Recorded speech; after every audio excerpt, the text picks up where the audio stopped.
आपण सगळे हनुमान मंदिरात गेलो की एक गोष्ट हमखास पाहतो. हनुमानजी संपूर्ण सिंदुराने माखलेले असतात. पण प्रश्न असा आहे, हनुमानाला सिंदूर का आवडतो? रामायणात एक सुंदर कथा सांगितली जाते. एकदा माता सीता कपाळावर सिंदूर लावत होत्या. हनुमानाने विचारलं, माते, तुम्ही हे सिंदूर का लावता? सीतेने हसत उत्तर दिलं, हे सिंदूर रामांच्या दीर्घायुष्यासाठी आहे. हे ऐकताच हनुमान विचारात पडले.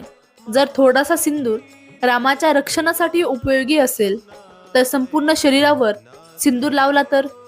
आणि त्या दिवशी हनुमानाने आपले संपूर्ण शरीर सिंदुराने माखून घेतलं. रामांना ही अपार भक्ती पाहून हनुमानजींवर अतिशय प्रसन्नता आली. म्हणूनच सिंदूर हे हनुमानासाठी भक्ती, त्याग आणि रामनामाचं प्रतीक आहे. असेच नवीन व्हिडिओ पाहण्यासाठी या चॅनलला नक्की सबस्क्राईब करून ठेवा.